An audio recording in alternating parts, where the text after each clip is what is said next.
Welcome everyone to another edition of Window on the East with me, Ben Harris, the editor of BNE IntelliNews. I'm joined by an old friend, Chris Weafer. We go way back to Moscow days. Although he runs Macro Advisory, which is a geopolitical macroeconomic consultancy. He's worked for pretty much all the investment banks, former advisor to OPEC, is really steeped in this whole story. And I thought we haven't done this for a while, so it's time to have a catch up and look at the state of play, starting with what's going on in Ukraine, and then broadening out to the broader shift that the Chinese and the Russians are trying to build this geopolitical alternative, what they call the multipolar world order, and how that's going. So, Chris, really good to see you again. Yeah, thank you, Ben. Thanks for the invitation. And let's dive in. I mean, you actually are living with one foot in Moscow. You're in and out. And of Yes. course, recently there's been lots of talk about the economy is quote unquote in crisis. And clearly it's under pressure. I mean, obviously the inflation rates are so high that they've driven up the overnight rates to, intolerable levels. And there's talk of oligarchs running out of money, and 3 out of every 4 rubles earned by Russian companies are going to debt service, and it's killing investment.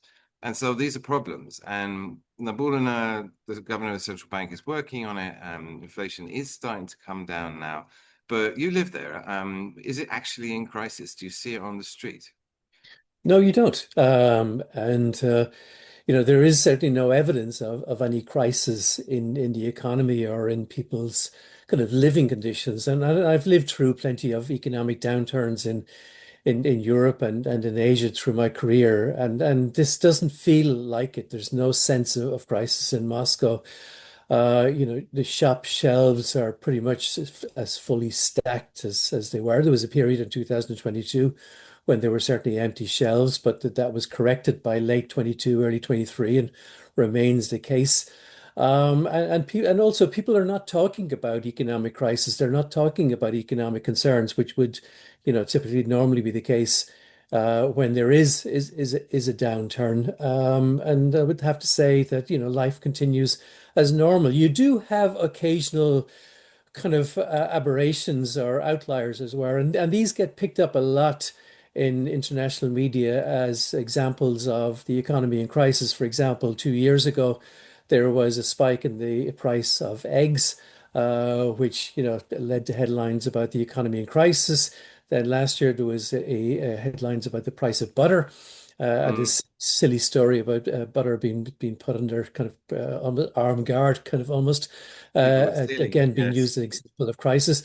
There are aberrations and there are shortages, but in general, no, it's not the case. And of course, the reason for that is because, first of all, Russia does have a long-term problem of declining demographics, of declining workforce, but today and for the last couple of years, it meant that there's pretty much been full employment in the country. Wages have been going up, of course, too fast, but they have been going up by about 20%.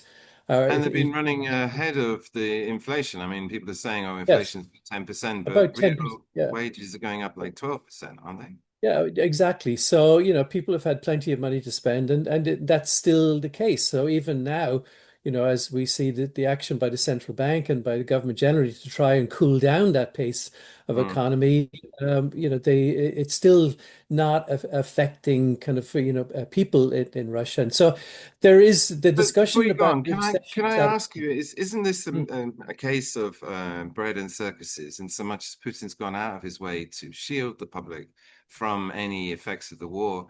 And Sobyanin, the mayor of Moscow, just launched yesterday 3 months of festivals in Moscow, and they've done up the whole city, and there's apparently, Yeah, well, stages we've had this for everywhere. the last few years. It's called it the, Summer in Moscow Festival, and for example, there's a big park outside where I live in Moscow on Chisty Boulevard, and they've been preparing for this for the last 6 or 7 months of various theaters and stalls Mm. and sorts of, and we've had it for the last couple of years. So, it is tempting to portray it as like, give them circuses rather than the economy. But that implies that the economy is on the brink of collapse, and that really isn't the case. I mean, the economy is kind of the structure is wrong in that the drivers of growth have been Mm. military-industrial complex spending and high consumer activity on the back of high wages. Now the government is has taken the decision to cool both of those. We're seeing a policy of fiscal prudence, which they're trying to manage, and it is a little bit like trying to steer a boat back into harbor through choppy waters. There's always a danger of hitting the rocks.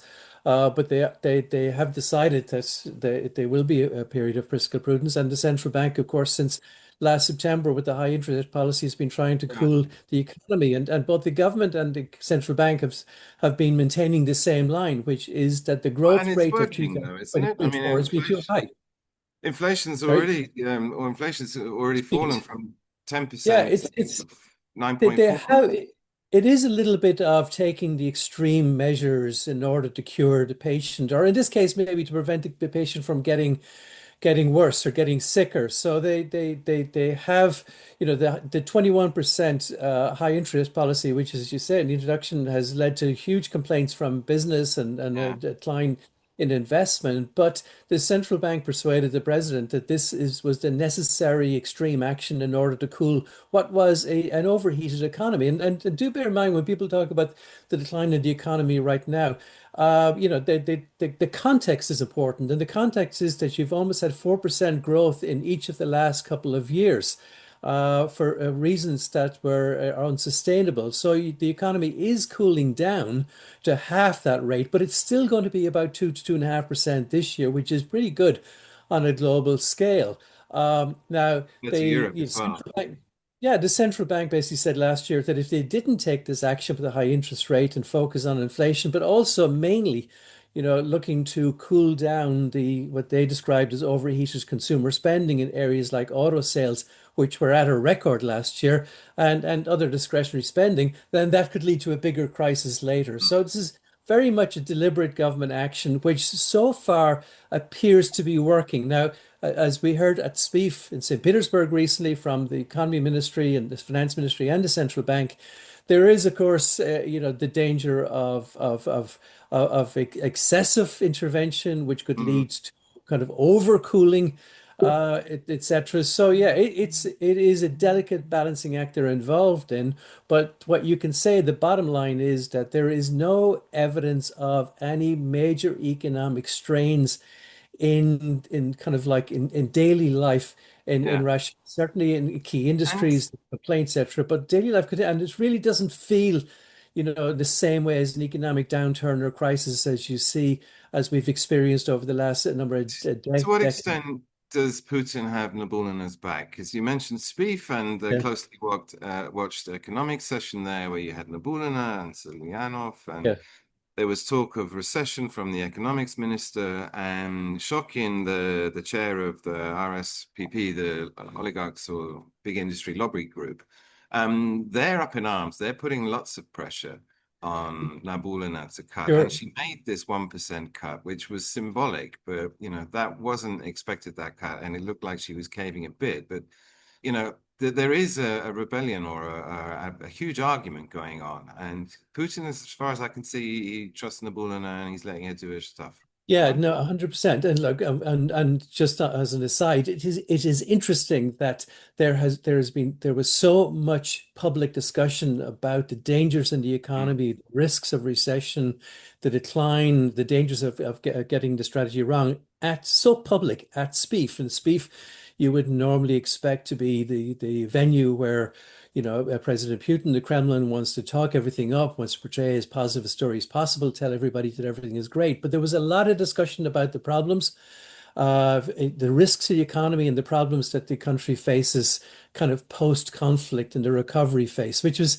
it for me, it's encouraging that is so public Mm. and at such a big venue. And it does suggest that the Kremlin is now starting to worry more about the economy and is looking to deal with these rather than brush them under the carpet, which again I think is positive in terms of the assumptions as to what Russia's position when it comes to peace talks might be. Because as Bill Clinton famously said, the economy does matter. But on your question, yeah, there is no doubt that President Putin does give full support to the central Right. bank, and Governor Nabulina has not really put many steps or feet wrong, as it were, over the last few years. She's managed to restructure the banking sector. She's weeded out what were clearly bad banking practices. She's prevented any major banking crisis, over the last decade or so.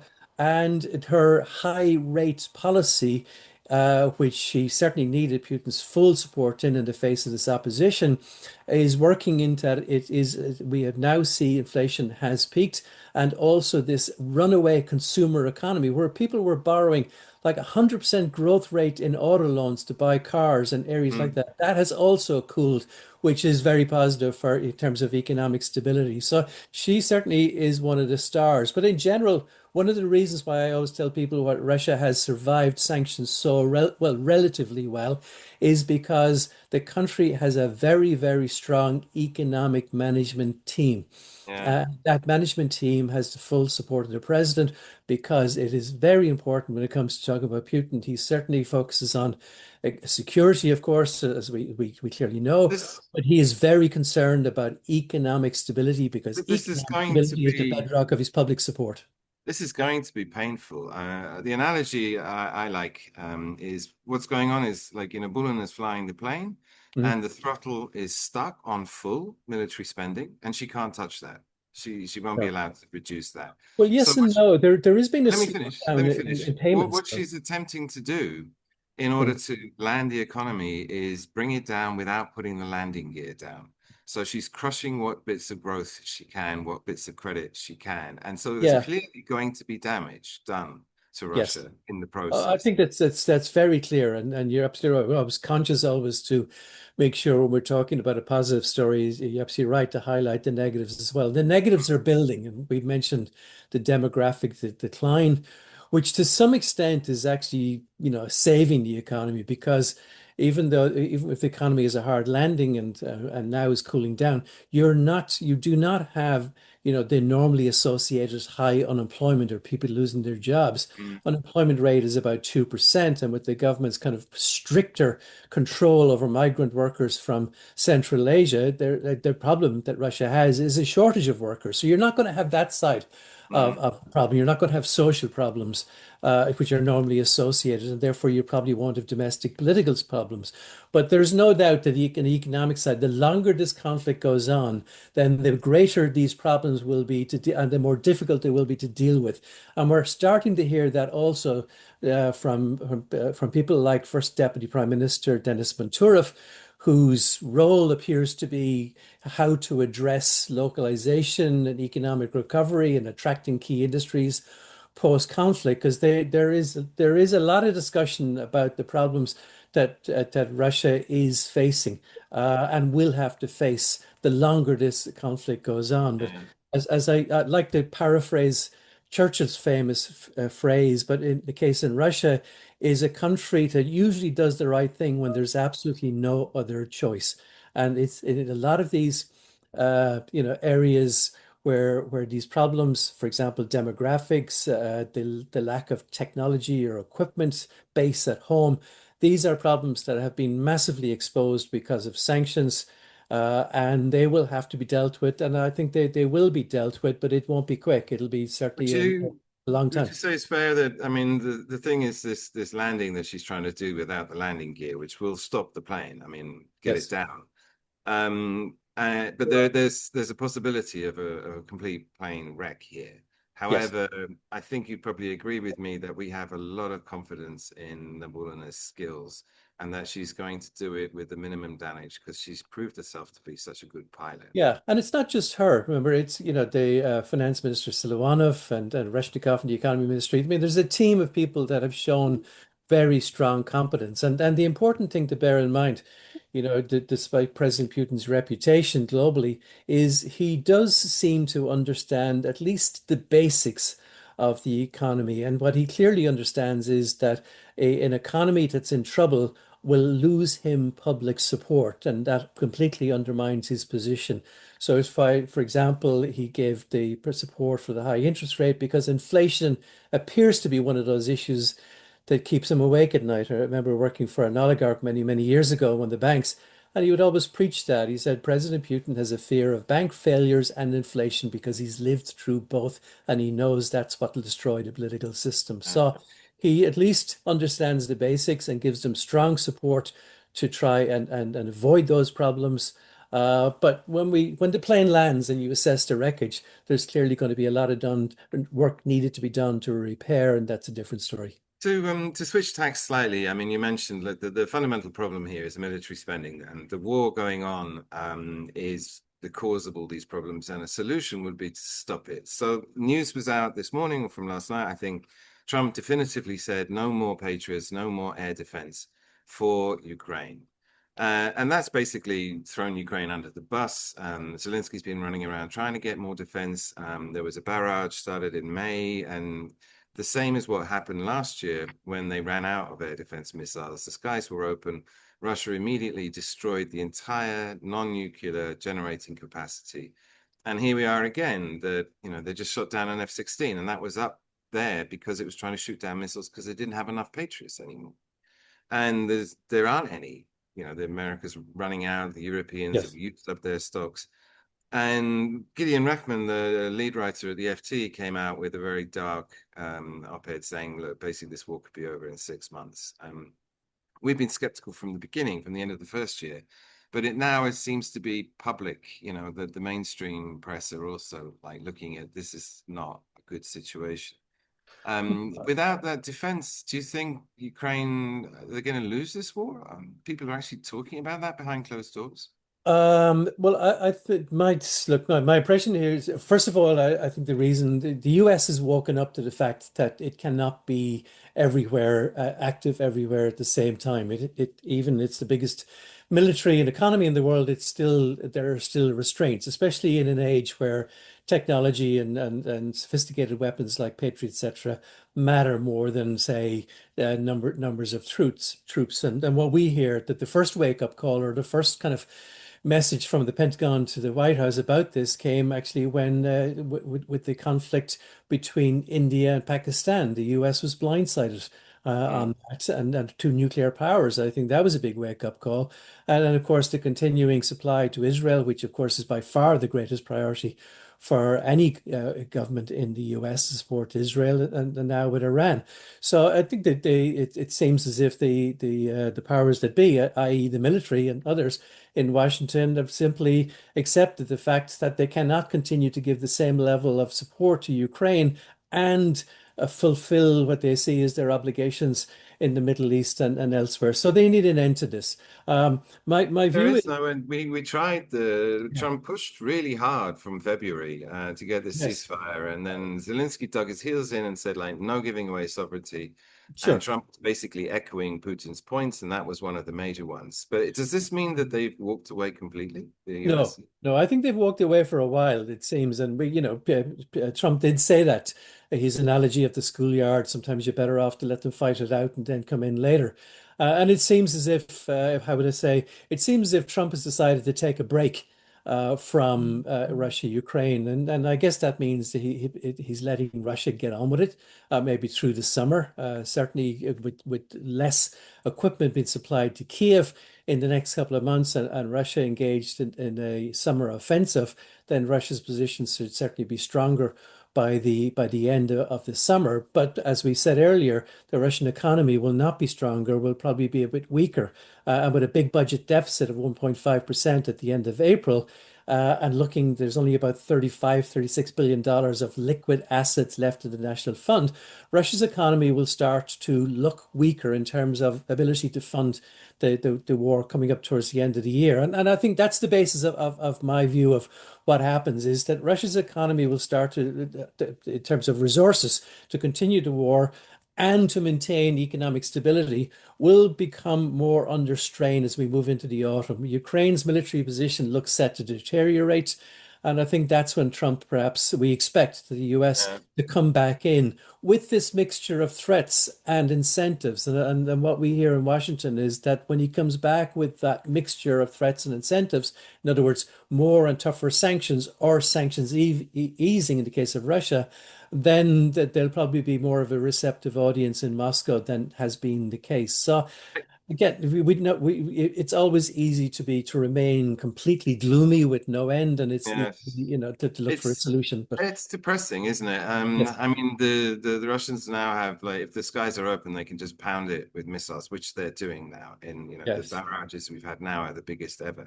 But against that, the Ukrainians have very successfully built up their drone industry, yes, and they're producing half their own drones, and they're talking about 2.5 million, up from 1.5 last year. And what that does is effectively make it impossible to move in infantry on the battlefield. yeah. So it means you get a stalemate. It's like trench warfare, that the Russians can pound and then bring in reinforcements, but without the mechanization, as soon as they step into no man's land, they get killed by drones. And it's just gonna. So I guess Zelensky's game plan here must be just to drag it out as long as it can and wait for the Russian. It looks like, and the analogy, I guess, would be First World War, where there was no kind of battlefield solution, and eventually you had to agree a deal. Obviously, maybe different, of course, in this case that there, it's that there are important differences. But in terms of the military and battlefields, and clearly becoming evident that there's no military solution to this. I think that's now obvious to everybody. And but I do believe that this combination um, of Russia's kind of financial resources depleting and the US kind of withdrawing support for Ukraine, that those two factors are going to be decisive when we come into the autumn. And also, one very good book, it covers a lot of this, that I just read recently, called the Eurasian Century, which talks about the role of the Eurasia region in this kind of long-term conflict between the US and China. And you read that and you think, yeah, okay, this is one reason why the US does not want Russia to lose. Okay, doesn't want Russia to win decisively and maybe then be seen as a threat to Western Europe going forward, but really wants this to end kind of more or less where it is, but on good terms with Russia, because the danger, according, as set out clearly in this book, is that if Russia is defeated, then it has nowhere to go except to China. And that greatly strengthens China's position in terms of access to materials and industrial materials. And effectively, it would have a border with the European Union. And the US doesn't want that either. So, there's a lot of moving parts here. So if we assume Trump is out for the meantime, this drops the whole problem into the EU's lap. Yes. And we just had the NATO summit, and this promise of 5% of GDP. And they're talking a big talk about building joint factories, the Danish model in Ukraine, to help it, like, rather than supply it with weapons so it can make its own weapons. But I've been having a look at the economies. Germany's about the only one that's in a position to spend this money, simply because it has, modest debt, 77, was it 67% of GDP. And the EU promise of this 150, later 800 billion euros. But these are all debt instruments. Yes. And it seems to me the Spanish came out and said, and Fico in Slovakia too, we're not going to spend that on defense. We need to build hospitals and education and Sure. what have you. So to what extent is this realistic, that Europe can actually take up the mantle? Because, even with the Welsh summit, when they promised 2%, a third of the countries are still not even at 2%, let alone going up to 5. No, I think this is kind of short-term kind of expediency. It's easier just to show solidarity to make these kind of promises. But like all political promises, sorry, don't mean to be excessively cynical about politicians, but we all know political promises are put out there, to make the politicians look, or political parties look Mm. good, and then they always revert to reality, and make changes and make excuses. So I would say, yeah, it's probably the unusual factor that we've had is that the Spanish have been honest about it. But you would expect most countries to say, yeah, of course we will. And 5 years later, you see that they haven't done it because Because really, we should say at this point that there's no enforcement no, mechanism. of course There's there's. no way of pressuring, I mean, anyone to do Yeah, this. look, and look, as far as I can see, pretty much everybody, but in terms of like leadership in Europe and uh yeah, leadership in Europe and other countries is that they've got a clock on their wall, which is counting down probably to the midterm elections next year in the US, in the hope that the Republicans suffer some significant setback in those elections, and then they can forget about Trump for the following 2 years, and then hope there's a new government that behaves in the way that other governments and administration in the U.S. did. So it seems to me that there's an awful lot of we've got to survive the next 12 months, kind of play the game, not try and cause any major rifts. And in 12 months' time, or the midterm elections in November next year, we'll be able to breathe again and kind of get back to normal. I think that's the game. Can I ask specifically, because in the meantime, Europe's on the hook to fund Ukraine to the tune of whatever it is, $40 billion euros a year. Yes. And some of that money is coming from the was it ERA, the frozen central bank funds profits. But specifically, all of the big players, the UK, France, Italy, they're all with 100% of GDP debt. Yes. And they're already in budget crisis. France, in particular, is an extremely nasty budget crisis. And this spending of these billions of dollars, Tim Ash, Bluebird, is talking about 100 billion a year, the actual cost of the war. And the Ukraine is looking to the West to help it, get through this. It's got money for this year, but surely by next year it's going to run out of money. The EU hasn't I, got money. I mean, how bad, how much pressure are these big European countries on in well, terms of? well, as you say, they're under a lot of pressure, and you just have to look at the news almost from any country, including my own home country, Ireland. It's small, but still has exactly the same problems of Hmm. people protesting because of lack of adequate housing, the lack, reductions in social care. The same thing in the UK government this week. So governments are under pressure, but so long as there are TV pictures of apartment blocks in Kyiv and elsewhere being bombed and people being killed, then people will not object to funding from you. They'll grumble, I guess, to put it down. Hmm. They'll complain, but they won't really protest. But as soon as there's a ceasefire and as soon as the war ends, I think that's when the attitude and public attitude will change. Because we know Ukraine, of course, will want to and is hoping and is planning, I guess, to continue receiving very significant amount of European financial support for the rebuilding phase. But I think public tolerance for that rebuilding phase will be significantly less than public support for Ukraine in the midst No of conflict one's is. And that's promised. when the trouble will be. Nobody's promised anything towards the rebuild. But I mean, no, but all Ukraine is expecting it. No, the countries are talking about it. That as you quite rightly say, there's no specific commitments, but there is the assumption in Ukraine that the West, the EU in particular, will provide significant resources to rebuild the economy, and even the question of refugees. Again, you see it in a lot of the media and reporting. There is an assumption that because supporting Ukrainian refugees is expensive for all countries.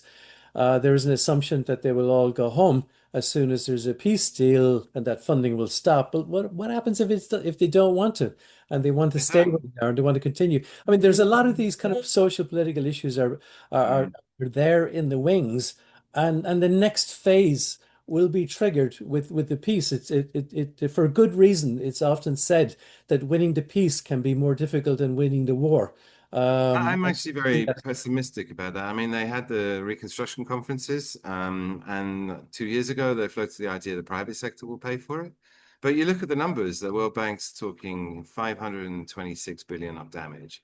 The IFIs have yes. commitments to the tune of 75 billion. So there's a huge gap between the two. And the managers, the fund managers I've talked to, who are all emerging market Eastern Europe veterans, they were like, yeah, the story's fantastic, but I'm going to wait at Yes. least 3, 4 years because there's the threat of a second invasion, and property rights are still not down. The judiciary in Ukraine is completely dysfunctional.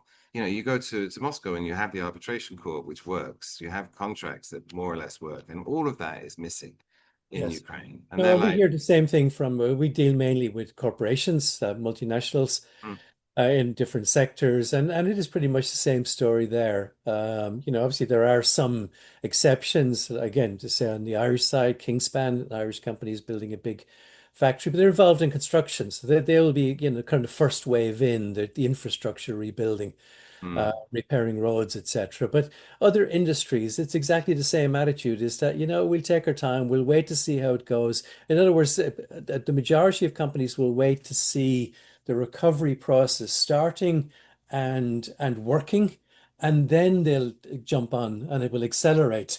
But it could be the first couple of years could be extremely difficult in attracting investment and investors. And I thought it was and, interesting having Ukraine, look to having you. having been a veteran of Moscow in the beginning of the 90s. The first people in are always the FMCGs, fast-moving consumer goods. Yes.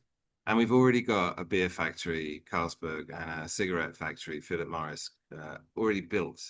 And those guys, but then they have like a lot of money and they're basically looking, 30, 40 years down the road and they Oh, want sure. market share. Yeah. No, But absolutely. it's not going to be enough to prime the pump. And that cash has got to come from somewhere. Yeah, and also there is, again, but it's just realistic that there will be political changes in Kiev. There will be a lot of political upheaval. We know there's a lot of unresolved issues. And investors will, look, I always say there are two critical factors that you need to be evident in any emerging market to attract money. One is economic predictability, and the other is political stability. If you Mm, have both of those, you're going to attract a lot of money. If you lose one or if you lose both, forget it. mm. The case of Kiev, they are without either at this stage. Now, arguably, Russia is certainly without the economic predictability this side of things again, as a lot of countries are. But Ukraine, on the day the war ends, will have major question marks over economic predictability and political stability, and they'll need to address both of those before investors come back. Just as a niche question here, so we just said that the capital to do the rebuild, we're not sure where it's going to come from. It's going to be very difficult to get enough. The other problem is the demographics, and we've Hmm. got whatever it is, 6 to 8 million people out of the country, but they're all women. It's all the women that's gone. I was out last night with Yeah. a Ukrainian refugee. She's 22. She's studying architecture. And I'm like, "You gonna go home?" And she's like, "Well, my mum went back because Hmm. she misses home, but I'm staying here." And I Yes. think the number's now down to 20% of the people on the outside.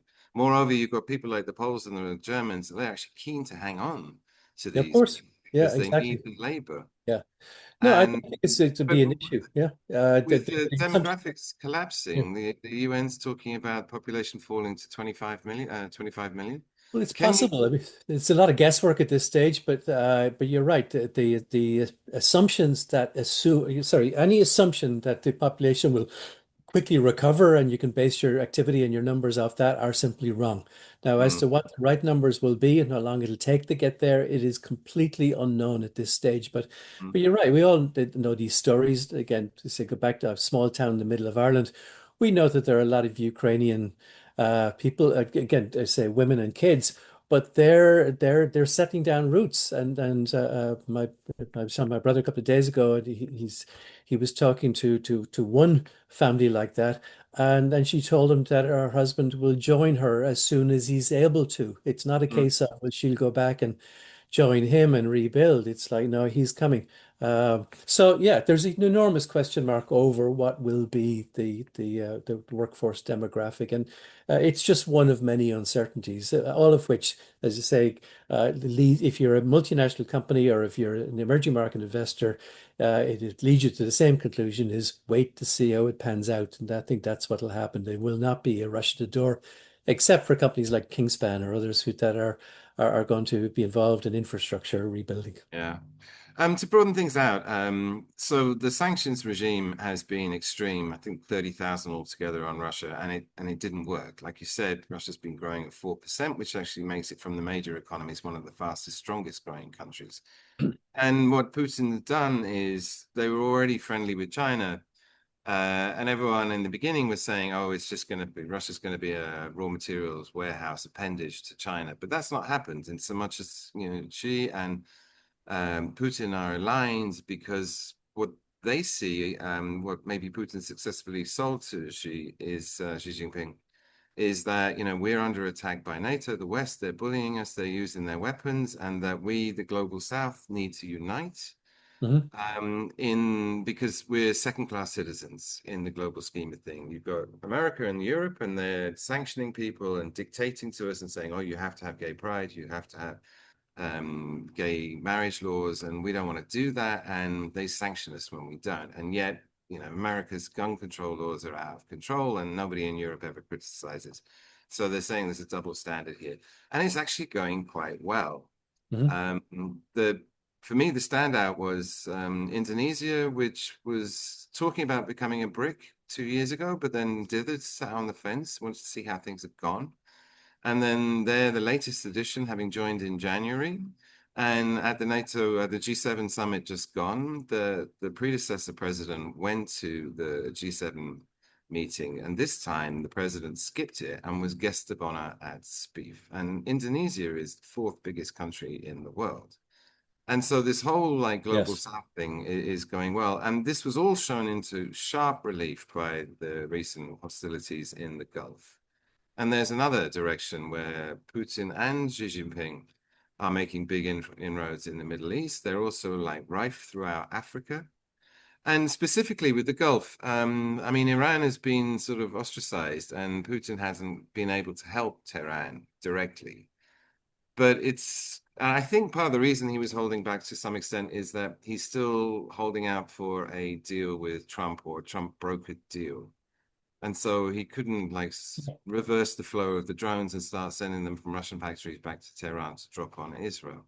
But it's very complicated. I mean, how do No, you, I mean, you spent time in the Middle East. How do you see that whole yeah, relationship? no, I just say complicated, of course, is an understatement when it comes to the Middle East. But yeah, we've been tracking, say, the Kremlin's exchanges with the White House, with the European leaders, with Gulf leaders, with Netanyahu, and with the Iranians. So there, in terms of the officially announced communication, so Putin has been talking a lot to all these people many times over the last couple of weeks, and.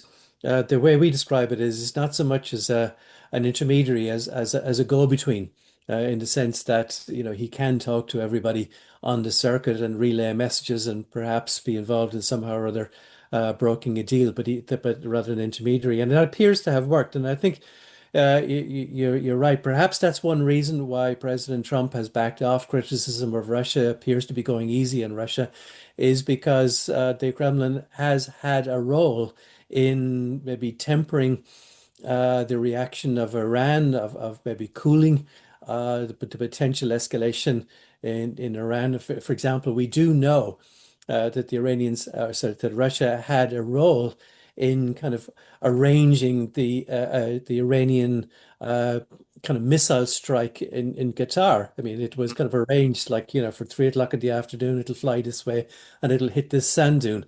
And then that was all prearranged. We now know that with the available evidence.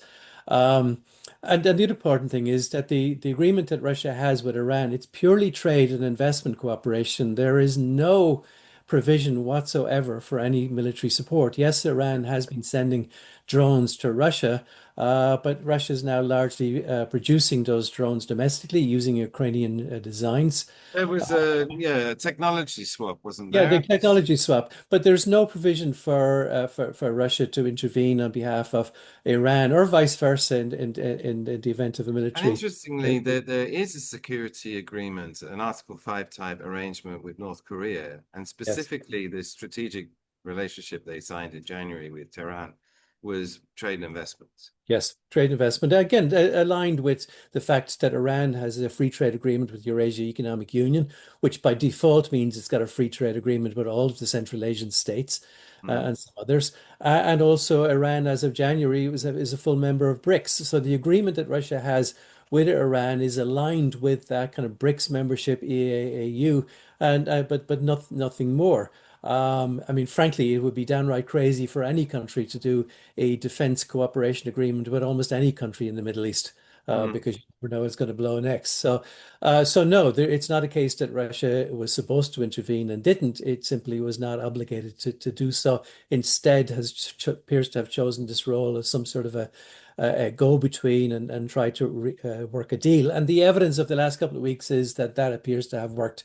And I guess you could say that that has gained brownie points with the Trump administration, and it's gained brownie points But within. so what you describe is more or less a pragmatic relationship, and Yes, I actually I think so. see within the BRICS or the G20 um, that a lot of countries are taking. There's a whole spectrum. I mean, you got Xi Jinping and Putin at the end that want a geopolitical rival slash military rival to the West. Hmm. And then you got people at the other end of the spectrum, like Modi in India, who wants economic promotion and cooperation and Yes. maintains Well, good I think, relations. look, ultimately, it is about economic rebuilding because Iran is important for Russia, apart from kind of the political arrangements. It is very important for Russia for two other reasons. One is a significant amount of the supply infrastructure, the infrastructure that's used to bring goods into Russia and out, comes through Iran, the international north-south transport corridor, the rail network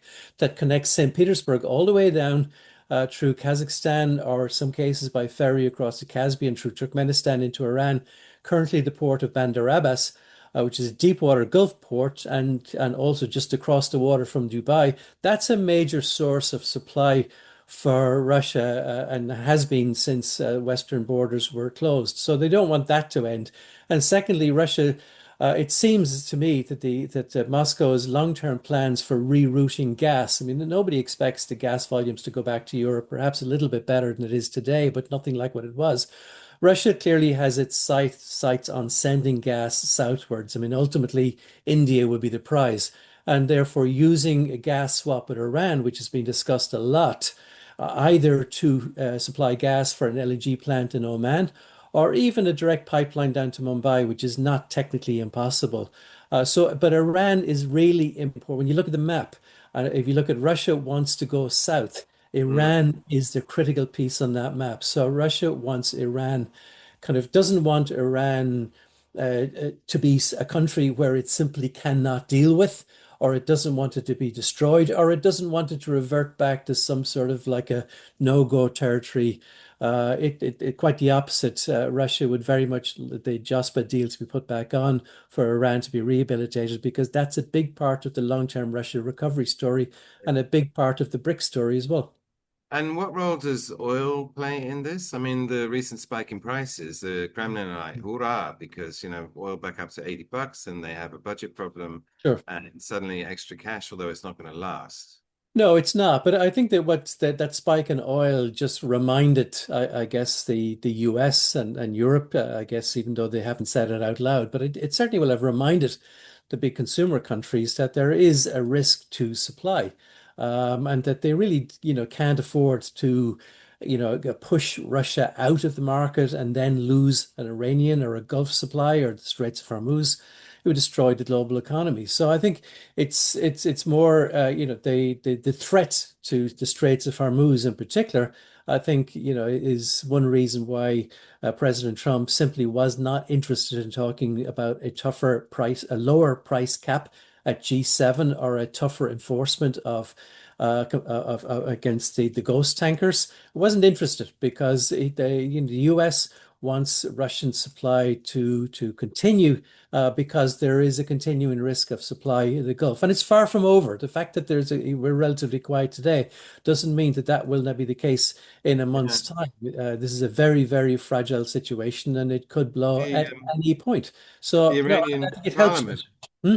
the Iranian parliament, passed or voted to close the Straits of Hormuz. We Sure. did a piece, and you could put just one mine in the water, and the Yeah. insurers would instantly close it down. That's it. Exactly right. If people talk too much about, oh, it's X kilometers wide and you would need this many ships. No, no, you're absolutely right. It's nothing to do with that. It's the insurance industry or liability risk spikes too high with even one tanker hit. That's it. Your tankers are greatly reduced, if not stopped. Mm, So that helps Russia. It means that the US, Trump, etc. They're pragmatic. Whatever else you say about the Trump administration, they are business orientated. They're pragmatic. They understand that if you take Russia out and then you have a problem in the Gulf, the global economy is in trouble. So I think it certainly helps Russia. Yes, they've made money.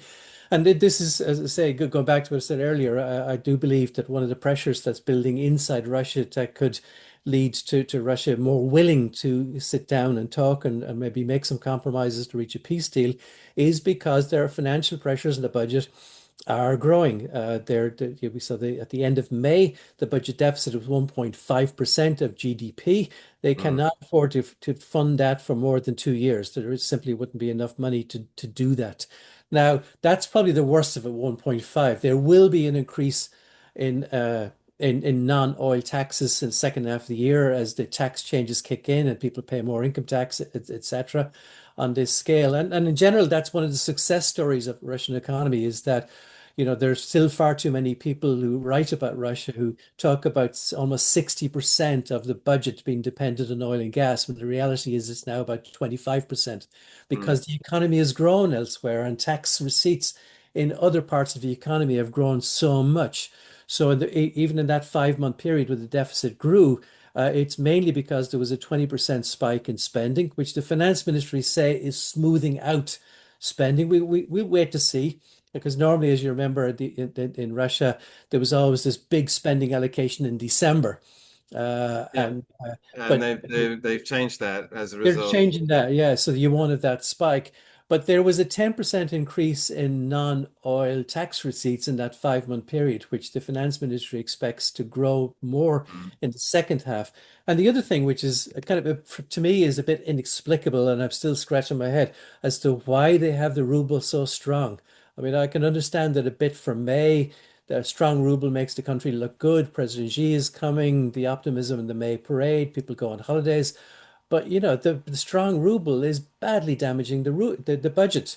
mm. Uh, and the finance ministry is kind of now, as we saw with Spieth, not so much politely shouting, but openly screaming for a much weaker ruble in the second half because of the conversion factor. So today the ruble is 78 against the US dollar. The finance ministry and the economy ministry both said that they would like to see it at 95 average for the second half, which started Right. yesterday. I So should I should explain to the listeners who don't know about this that the quirk of the Russian budget is that the oil prices in the budget are denominated in dollars, but the revenue is rubles, which means that a weak ruble for the same dollar exports, you get more rubles the weaker the ruble is, and so you actually get more budget money to spend because it's all the spendings in rubles.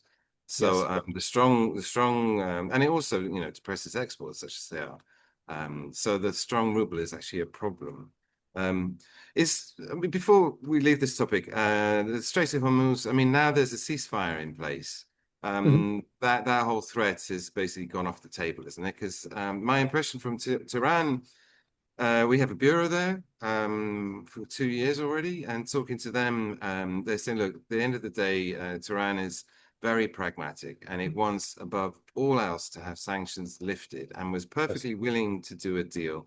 And with the strikes by Israel, it's got to hit back for its own Of to course. save Yeah. face. And it's politically destabilizing to look weak, so it has to be strong. But if the attack on the American base in Qatar was classic, it was pure theater, Yes. organized, absolute theater. So they did something and they hit the Americans' biggest base headlines. But it was clear to absolutely everybody that was it. There was going to be one strike and it's going to be over. And that the irony is that Iran actually wants to come back into the fold. That we'll Of course. happily work Yeah. with the West if they can get there. But they can't get there. I mean, there's this. How do you Well, see it? I mean, they've just been demonized for too long. it has been demonized, and of course Trump in particular has been the main kind of protagonist, as it were. When he was president last time, of course, he pulled the U.S. out of the JASPA deal. Mm, And yeah, he have a very strong pro-Israel position, particularly from Trump administration before and now. So difficult to see any sort of a resolution during the Trump administration, frankly. mm, Maybe more likely something where the groundwork can be prepared with the Europeans within BRICS, say with other countries in BRICS, and perhaps something then that might make progress under the next U.S. administration. But I think under the Trump administration, that's completely lost cause, and it's more a case of just building the foundations. But you're absolutely right. Iran not only yeah, it needs sanctions to start easing. It needs to start re-engaging with the global economy. Otherwise, you are going to have, I think, inevitably, you're going to have a resurgence of domestic protests and threats against the government. The country is facing some severe domestic issues. Apart from even economic issues, just climate change has been very severe in Iran. The number of areas where drought is absolutely in the severe category has grown. They're even talking about having to build desalination plants in the Gulf and pipe fresh water several hundred kilometers to areas that now simply haven't had rain for a long time. They've had a shooting match with the Afghans last year over water rights from the Helmand River. mm. And the government is trying to come up with all sorts of novel solutions to persuade people and companies to put solar panels on their roof to reduce energy consumption, which is, considering that they've got the world's third largest gas reserves, is pretty crazy. But so the country is facing a whole range of problems that could lead to major stability problems for the government. And if they can start to ease sanctions and improve Western trade, then that will alleviate some of their problems, but not all of them. But maybe, but If so my guess at this stage is that they will rely heavily on the BRICS group. yeah. They will make preparations, but the expectations of any sort of a deal being done under a Trump administration are pretty low.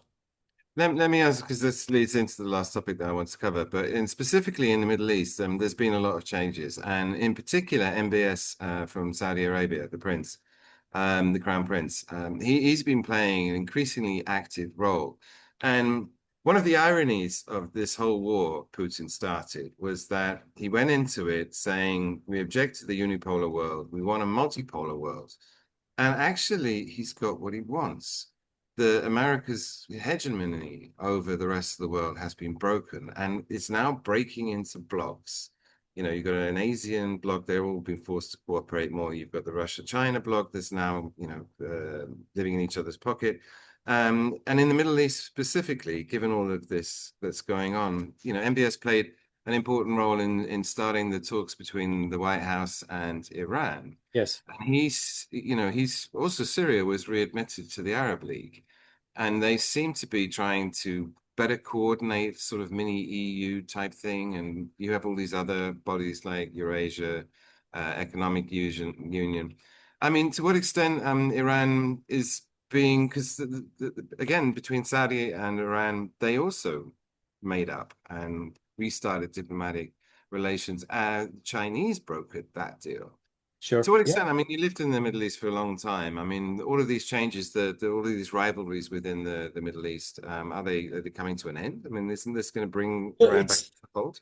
yeah, it certainly has been extraordinary. I mean, in the 90s, you would not have bet on where we are today. I mean, the level of hostility, never not rivalry, but downright hostility in the 90s between Iran and the Gulf states on the other side of the Gulf was very extreme. You even had threats of military action, etc. You would not have imagined that the situation would have improved even as quickly as it has done, albeit it's been a couple of decades. But I think you're right. There is a sense. Perhaps it is incorrect to say that the world is splitting into two groups, the G7 and the Global South. I think you're absolutely right. It's breaking into different groups where countries or groups of countries see that they have some common interest and are starting to cooperate a lot more to defend their place globally. So you're absolutely right. I think we will see, obviously the US, Europe, the Middle East, Latin America, Southeast Asia as groups, perhaps cooperating more with each other in some areas. But I definitely see these groups. So in other words, a multipolar world, genuinely, not just a dual polar world, but a Yes. multipolar world.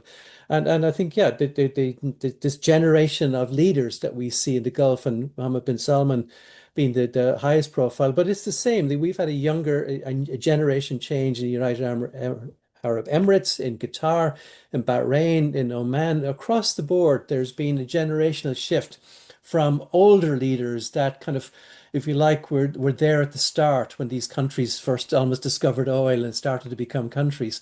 But this next generation are, if you like, children or grandchildren of the leaders who went to, Oxford or Harvard or whatever it is.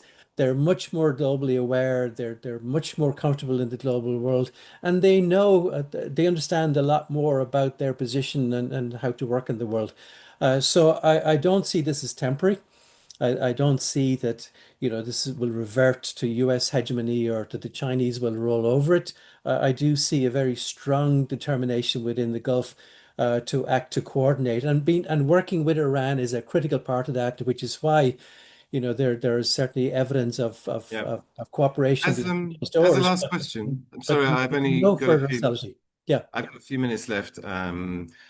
But as a last question, we've got the BRICS summit coming up Yes. in Brazil, and actually, I just bumped into Jim O'Neill, who coined this term, and Yes. we were chatting about this at the EBRD meeting. But it began as a marketing term for Goldman Sachs to sell Yes. stocks, and increasingly it's become a political thing. But I think it's still immature. I think the Yes. members don't really know what they want to do with it. Is it going to be a geopolitical thing to stand up to the states, or is it just going to be an economic, trade club? Yeah. But it's certainly taking on more significance. I mean, It is. It's this. becoming. I mean, I heard an official in Thailand, which is a partner country. They're not yet a member, but they're a partner country.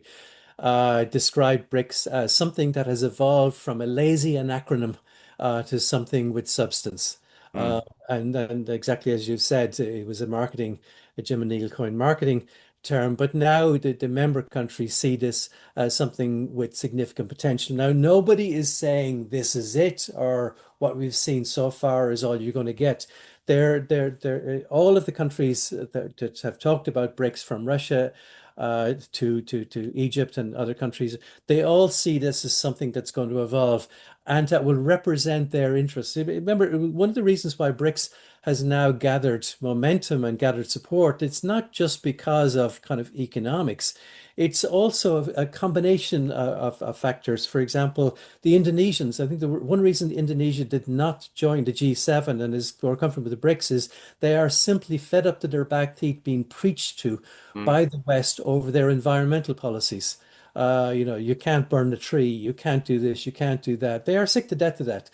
They want some more constructive, engagement on areas like environment. So it's not just about economics, but also sanctions against Russia have also helped accelerate BRICS because, what the sanctions against Russia have shown is that if you fall foul of the G7, then you could lose access to technology, you could lose access mm. to critical services, to equipment making, and therefore Russia has had an easy audience saying, look, we need to work together and build up our own oil field services company, our own Yeah, technology yeah. chains, and become more independent from the West because that leaves you vulnerable. And that story has resonated. There's Well, been there's a enough of clubbing these together efforts. that's going. I mean, I just came back from Tashkent and I lived there in the 90s. And then, the Uzbeks hated the Kazakhs, and the Kazakhs had all the money, and the Kyrgyz, were. Yeah. And suddenly they're all like C5, they're walking Yes. around.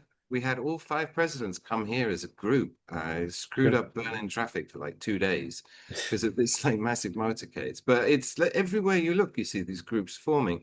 But then the interconnectors between them as well, the Middle East and. Well, this is it. I mean, yeah, certainly Central Asia is a lot more viable now simply because of the Mm, Chinese Belt and Road, the Russian Indian North-South transport corridor, and the connectors in between. It's now no longer an isolated middle kingdom, as it were. Yeah, there's still some. I mean, I think right now the C5 is flavor of the month because there's a a kind of an assumption that it can be a source of critical minerals and supply the West. But unfortunately, I think that like you, I spent a lot of time in Central Asia and looking at Central Asia, and you listen to what people in Washington and Europe are saying about their engagement with C5, what they want to do. And then you say, hang on a minute, you're talking about what you want to do. You know, the Chinese and the Russians have already done it. Mm. They are late. They're talking. The West is talking a good story about the C5 cooperation and investment and development, and the number of options available for them when they finally get to do it will be even fewer than there are today, and that's a We're lot less than it was late last. across the board. I was just reading von der Leyen from the EU talking about how the EU is going to tie up with ASEAN and do all this amazing trade. But then the Chinese and the Russians have been Got it wrapped up. there for like a decade. Africa the same. I mean, Yeah. they started talking about Africa, but Russians 20 years. Exactly. And also, of course, as a result of even when we get peace and there will be some reopening, as we all understand, there won't be the same level of investment and trade engagement between Russia and Europe, at least not for a very, very long time. In Mm, the meantime, once the Russians, are more comfortable with outward investment, in other words, they don't need the money at home, they'll be going south into Central Asia, their backyard, and then into Africa and elsewhere. Again, the Europeans and the US, I think, are spending far too much time talking about what they'd like to do and what they hope to do and even what they expect to do, and the opportunities won't be there. yeah. Chris, very, very nice to talk to you. Very interesting as And yeah, always. great pleasure. Thank you again. And for those of you watching online, then we'll post this on YouTube and we'll also put it out on social media.